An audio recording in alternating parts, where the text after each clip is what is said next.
Բարոյս, հունիսի 7-ին կայանալիք համապետական խորհրդարանական ընտրությունների նախապատրաստական աշխատանքները բուռն ընթացքի մեջ են։ Կուսակցությունները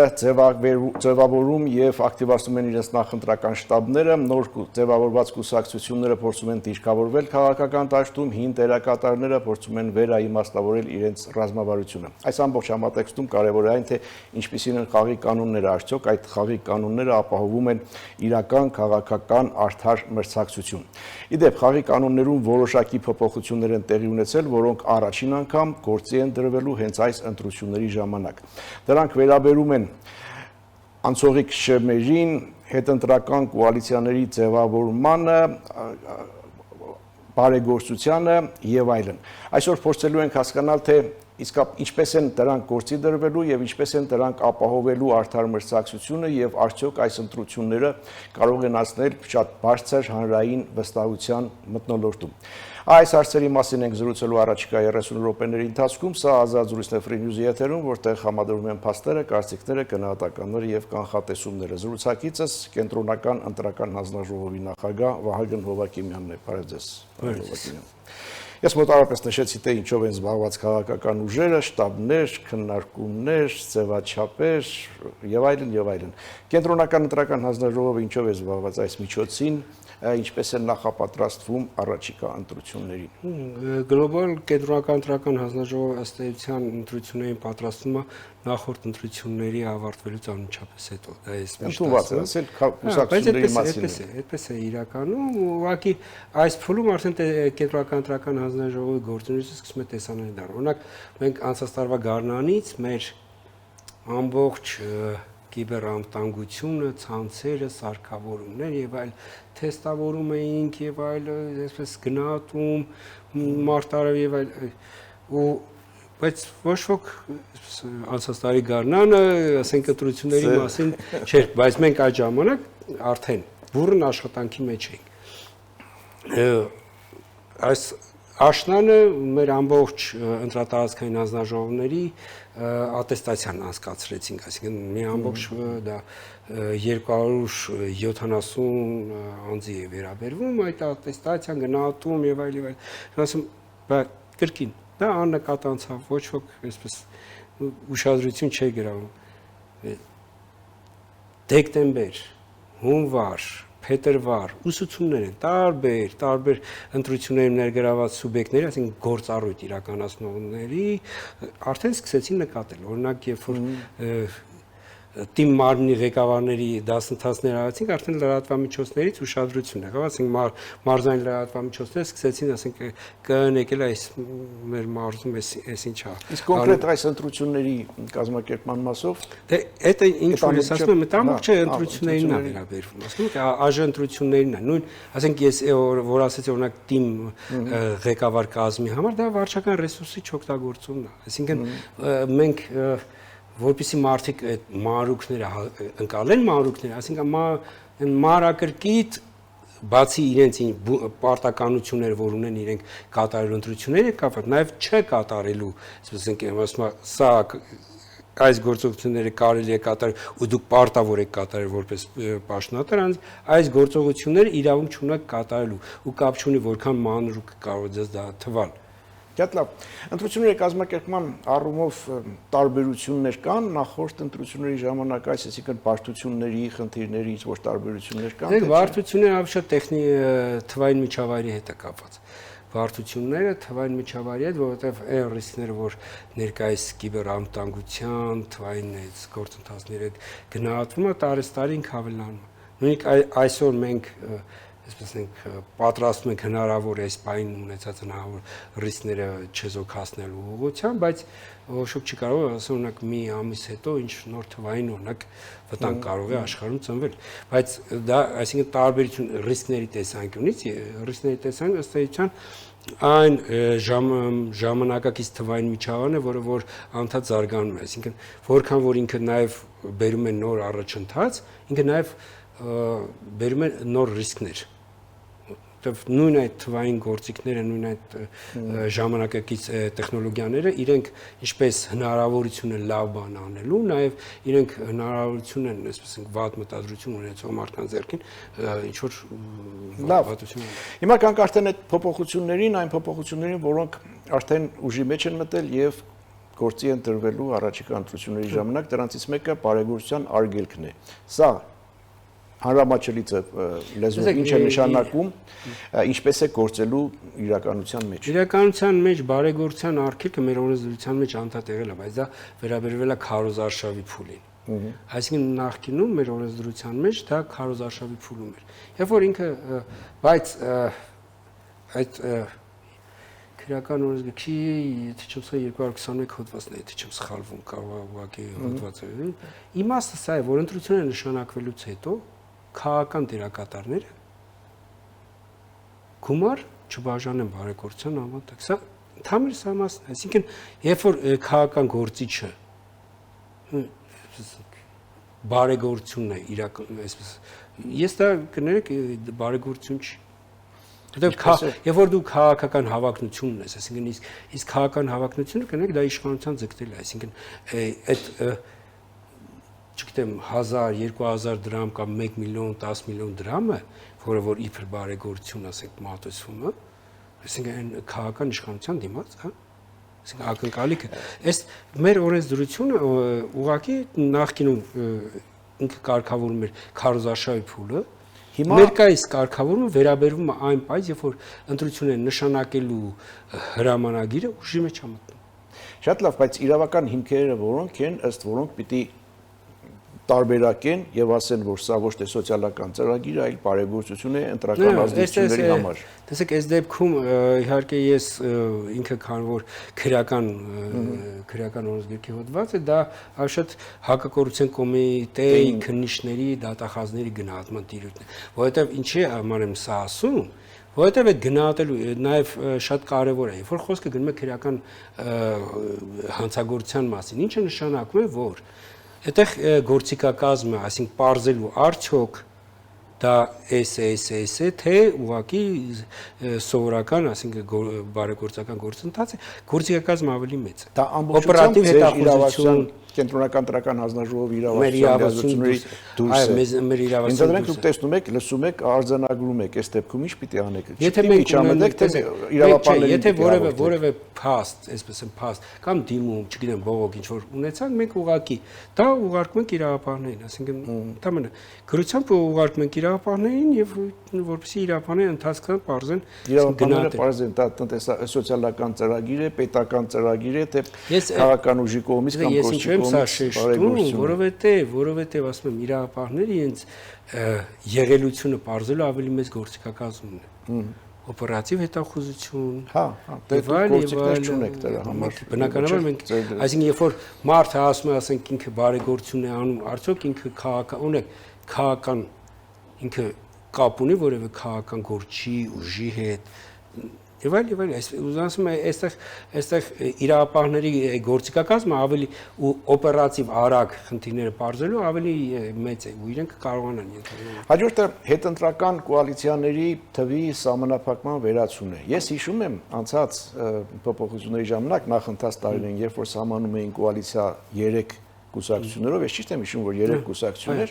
մենք անդադար հարցնում ենք, թե սա քաղաքական տրամաբանությունը որն է, ինչու ոչ 4 եւ 3, ինչու ոչ 2 եւ 3, ինչու ոչ 5 եւ 3։ Այդ 3-ի քաղաքական տրամաբանությունը այդպես էլ ես չեմ հիշում, որ այսպես հոդավար բացատրություն տրվեց։ Հիմա այդ սահմանափակումը վերանում է։ Սրա քաղաքական տրամաբանությունը որն է։ Դուք իրական այս փոփոխությունները ինչ որ ասում են, օրինակ նույն կոալիցիայի կազմավորման կարգավորումներին, սրանք ընդունվել են 21 թվականին։ 21 թվականին ընտրական օրենսգիրքի փոփոխություններ, որ ընդունվեցին մայիսի 7-ին 21-ին։ Այնտեղ էր։ Ուղղակի այդ կարգավորումները այսպես էր։ Կարգավորումների մի մասը պիտի ուժի մեջ մտնեին 22-ի հունվարի 1-ից, իսկ ազգային ժողովի ընտրություններին վերաբերվող կարգավորումները ըստ էության սահմանվել էր, որ ուժի մեջ էին մտնելու հերթական ընտրությունները նշանակելու մասին հրամանագրի ուժի մեջ մտնելու պահից։ Այսինքն հիմա այն։ Այսինքն ու դրա համար նոր ուժի մեջ մտնի։ Ինչ վերաբերում է այդ նախորդ կարգավորումը այն էր, որ 3 առավելագույնը 3 կուսակցություն կարող են կոալիցիա կազմել, նոր կարգավորումով սա հանվել է, բայց նոր կարգավորումով առաջնային իրավունքը տրված է առավել շատ ձայներ ստացած կուսակցություն, այսինքն կոալիցիա կազմելու այդ ժամանակահատվածը, որ սկսվում է, ի սկզբանե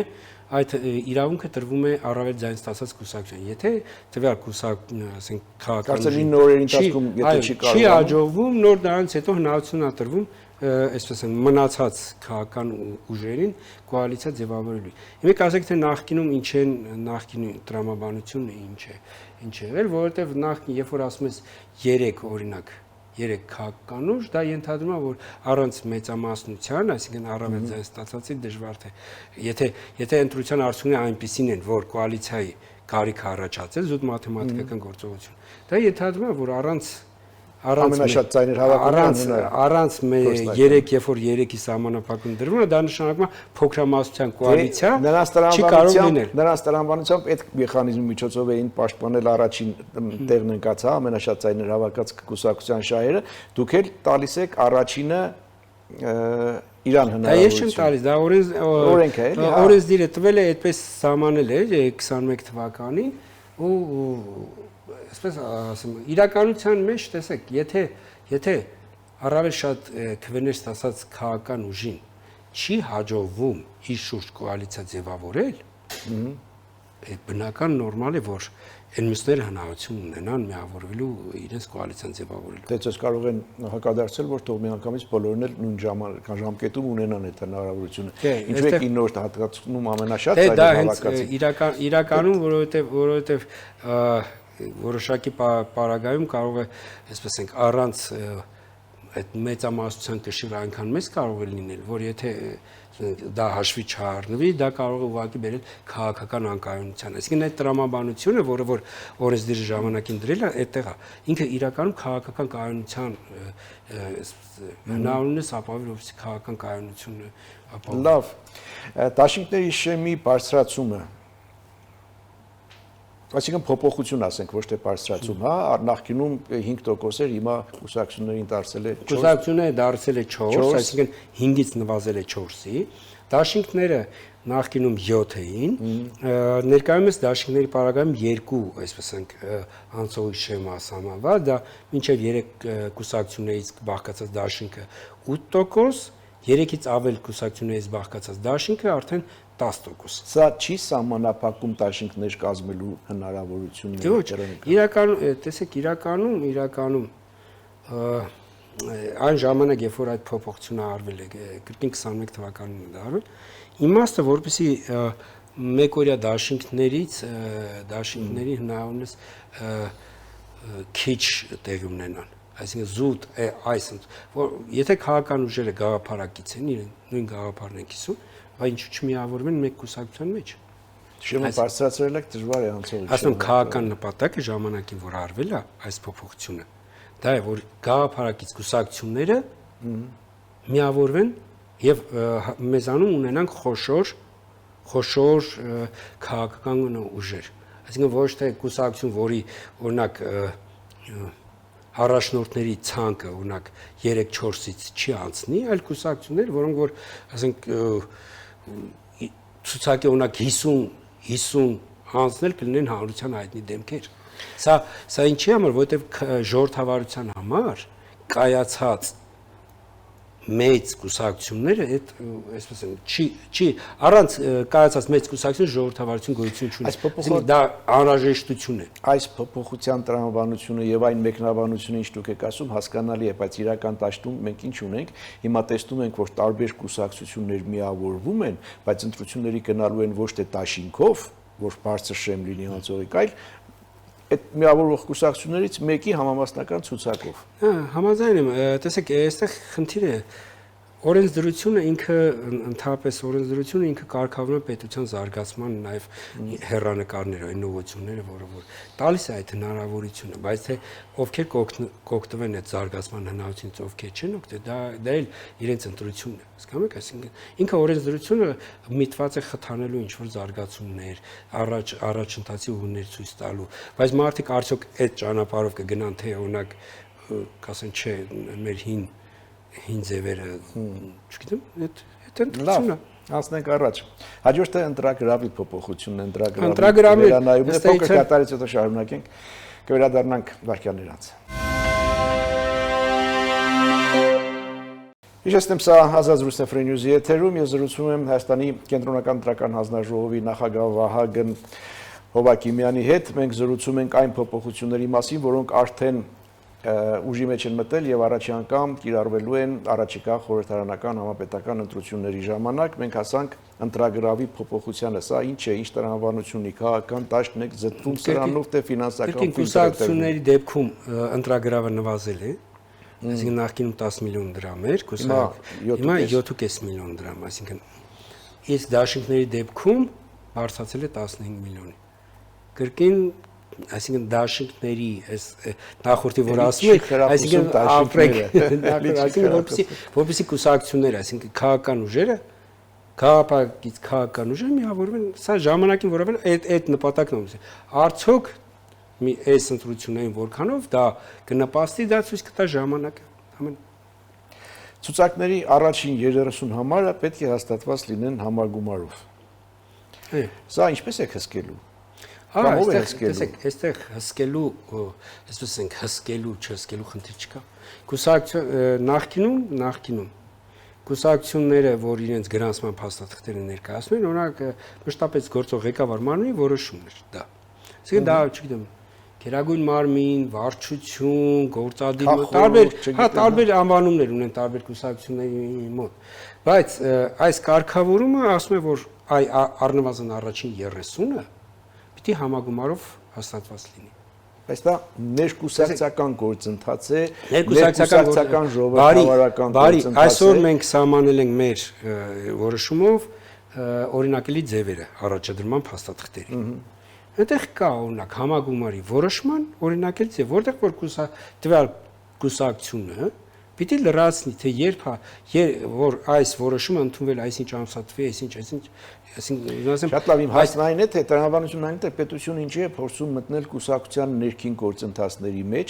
ներքին ժողովրդավարական գործընթացների մեջ, եւ ինչու է փորձում պարտադրել այդ ներքին կուսակցությունը որոշումը ոչ թե համագումարով անել, այլ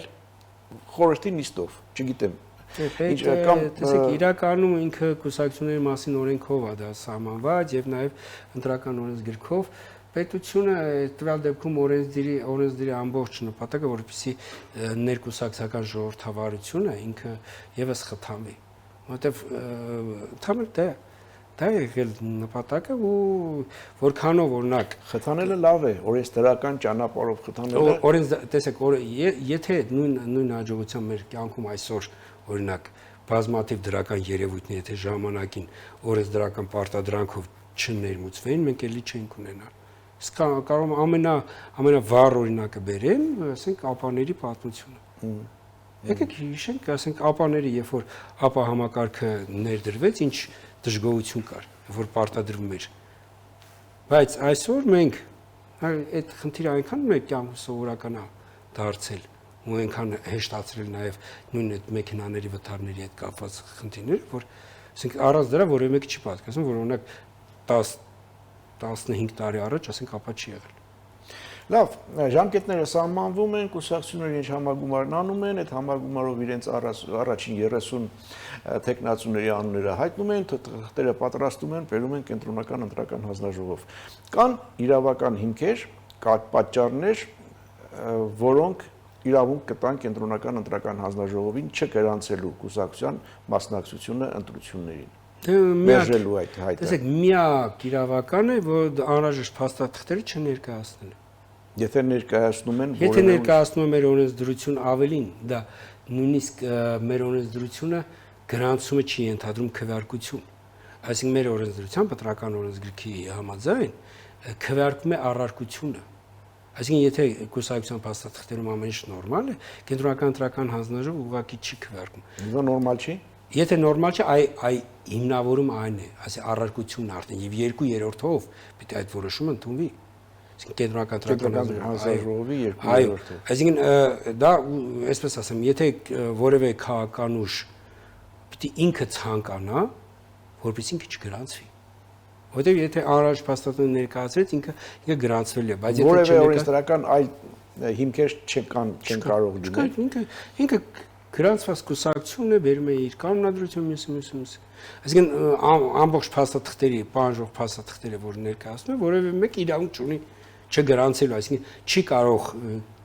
ասենք հայեցողությամբ ունակ նման որոշում կայացնել։ Չի կարող։ Իսկ եթե փաստեր կան,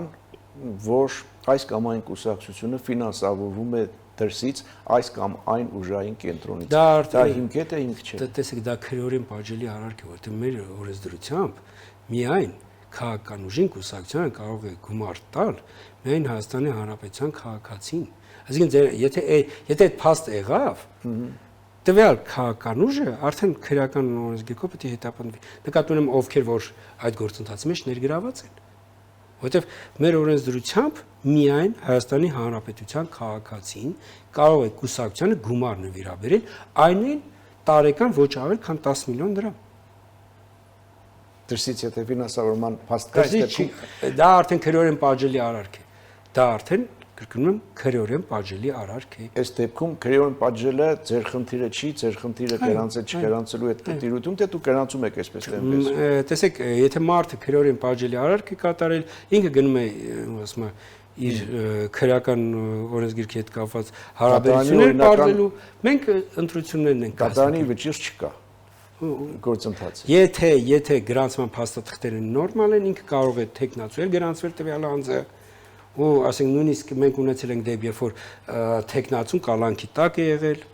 մենք նման դեպքեր ենք ունեցել, երբ որ տեխնացուն ամբողջ, ասենք ընտրահարշավի ժամանակ եղել է կալանքի։ Ձեր գործը գրանցելն է, գրանցում եք, կազմակերպում եք եւ այլն։ Ընտրողների թիվը ասում են այս տարի նվազել է նախորդ ընտրությունների հետ կապված, ունեք տեղեկություն, թե դա այստեղ ոչ էլի կրկին պետք է վերադառնամ 2021 թվականի փոփոխություններին։ 2021 թվականի փոփոխությունը, որոնք որ 22 թվականին ուժի մեջ մտան հունվարի 1-ից, այնտեղ մի փոփոխություն կատարվեց, որ բոլոր այն քաղաքացիները, ովքեր որ չունեն ուժի մեջ անձը հաստատող փաստաթուղթ, այսինքն ընտրական օրենսգիրքը ինչ է բան, որ ընտրողների ցուցակում ընդգրկվում են առնվազն ընտրությունների նախորդող 6 ամսից ոչ պակաս վավեր անձ հաստատող փաստաթուղթ ունեցող քաղաքացիներին։ Տրամաբանությունը, այսինքն անձ հաստատող փաստաթուղթը մեզ այն գիտեք 10 տարով են որպես կանոն։ Տրամաբանությունը այն է, որ այն քաղաքացին, որը որ 10 տարի եւ ավել Հայաստան չի եկել, այսինքն իր ենթադրվում է եւ որ իր կապը օրինակ խզել է Հայաստանի Հանրապետության հետ, ենթադրվում որ իր անձ հաստատող փաստաթղթի փաստաթղթը պետք է ուժի կորցրած լինի։ Եվ սա 22 թվականին, երբ որ ուժի մեջ մտավ, 22 թվականի արդեն գարնանից մեր ընդհանուր ընտրողների թիվը մոտ 200,000-ով պակասեց։ Սա մոտավոր հաշվարկներ, որովհետև այդ ժամանակ այդպես տեսանելի չէր, բայց ու համայնքներում էլ այս տեսանել։ Այսինքն այն որ այսօր մոտ եթե չեմ սխալվում, մոտ 100,000-ով պակաս է առաջի թիվը հայտարարված, այսինքն 2,480,000-ի կարգի է, սա 21 թվականի համեմատ մոտ 100,000-ով պակաս է։ Սա պայմանավորված է դիմ ասած գործում, այսինքն, բայց այս ընթացքում չէ ընտրողները, այսինքն 18 տարին լրանում, այսինքն բնական աճը բերելա, այսինքն ինքը կարող էր այդ տարբերությունը ավելի մեծ լինել, իմ ասած 200,000 լինել, բայց արդեն բնական աճը բերելա, որ այդ ոչ թե 200,000-ով ապակաս, այլ 100,000-ով։ Բայց միևնույն է, բայց այդ կարգավորումը նաև նպաստում է, որպեսզի բոլոր այն մեր քաղաքացիները, ովքեր իրենց կապը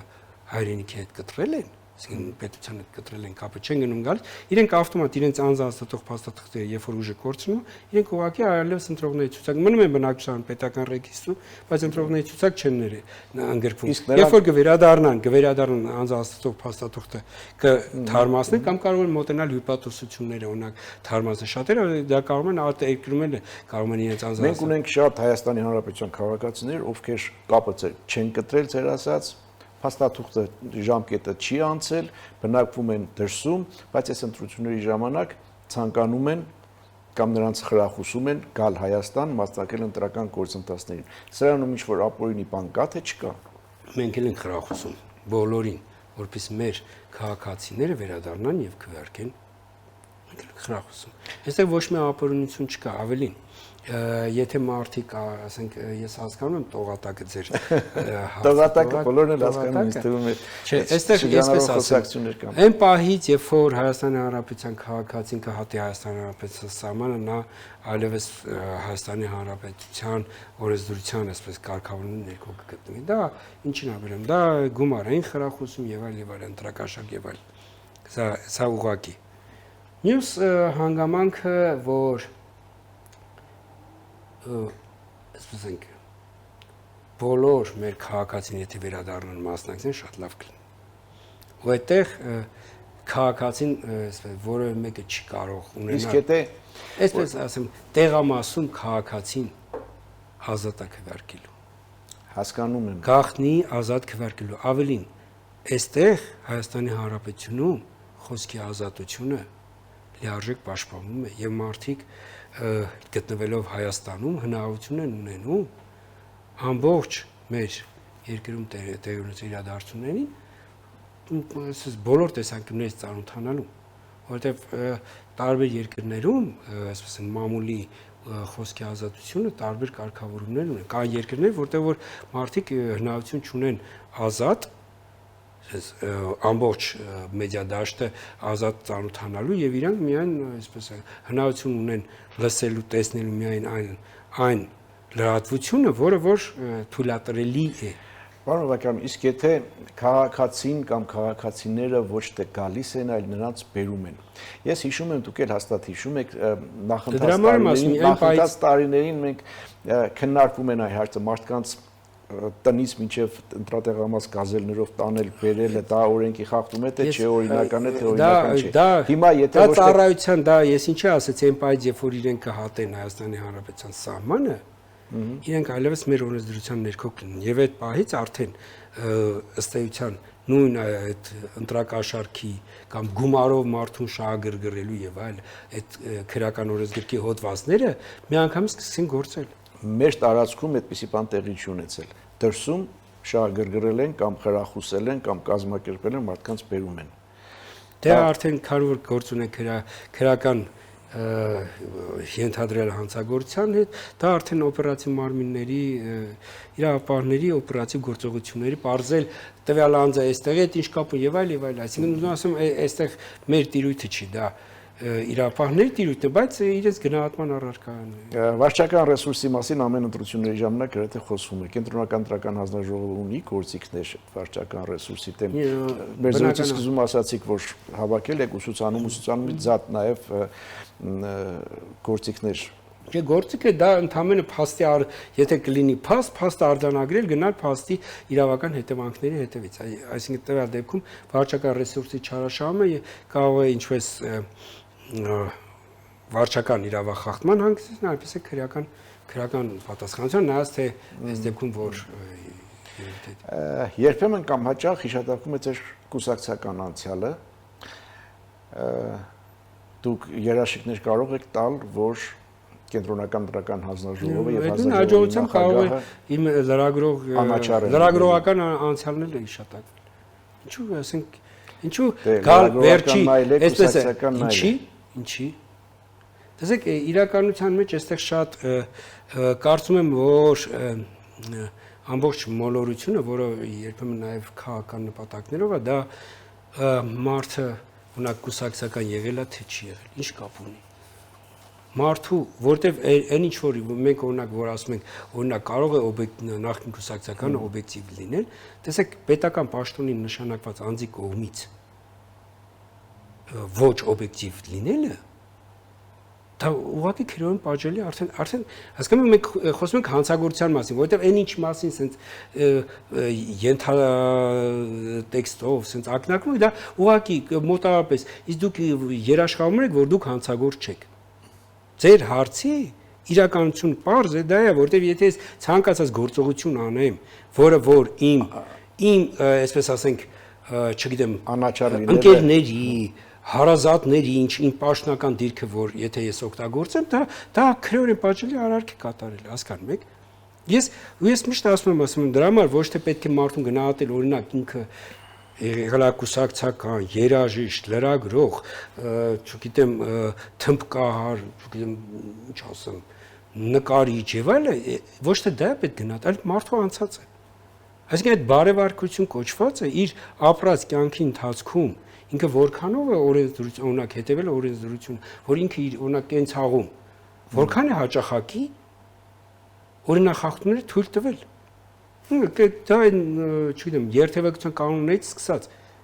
իրականում այստեղ այսինքն ապրածն է պետք գնահատել եթե դուք բերեք իմ կենսագրության մեջ որևէ փաստ որը որ ես իսկ ինչ վերաբերում արդեն նախագահ դառնալուց բերեք այդքան ընտրություն են կազմակերպել բերեք մեկ թող բերեն մեկ օրինակ, որտեղ որ Հայաստանի Հանրապետության նախագահը ագնուակը, ասենք որևէ սուբյեկտիվ ինչ որ բան արել, որը որ ասենք, այսպես ասենք, չեր անի այլ նախագահ։ Հասկացա։ Վերջին հարցը, վստահություն ունեք, որ այս ընտրությունները կանցնեն հանրային մեծ վստահության պայմաններում։ Այո, ես ավելին ասեմ, ես որպես նախագահ կենտրոնական ընտրական հանձնաժողով մենք ամեն ինչ անել ենք որպեսզի ընտրությունները հանրային մեծ վստահության պայմաններում այսինքն մեր խնդիրն է կազմակերպել ընտրություններ որտեղ որ քաղաքական ուժերը կպայքարեն բանավիճեն չգիտեմ կվիճեն իրարից կնեղանան կբաժանվեն կմիավորվեն բայց վերջում երբ որ արդյունքները կլինի իրենք մեկ-մեկուկ շնորհավորեն Լավ նոտայի վրա ավարտենք, շնորհակալ եմ զրույցի համար։ Ընտրությունները ոչ միայն քաղաքական, այլև իրավական գործընթացներ են, այսօր ազատ զրույցի ընթացքում մենք փորձեցինք պարզել, հասկանալ, թե ինչ փոփոխություններ են տեղի ունեցել օրենսդրական դաշտում, ինչպես են դրանք նպաստելու ընտրությունների ազատ, արդար, թափանցիկ անցկացմանը եւ ինչպես են ապահովելու հանրային վստահությունը։ Սա ազատ զրույցներ Free News-ի եթերում ես զրուցում էի կենտրոնական ընտրական հանձնաժողովի նախագահ Վահագն Հովակիմյանի հետ, լավ մնացեք, կհանդիպենք։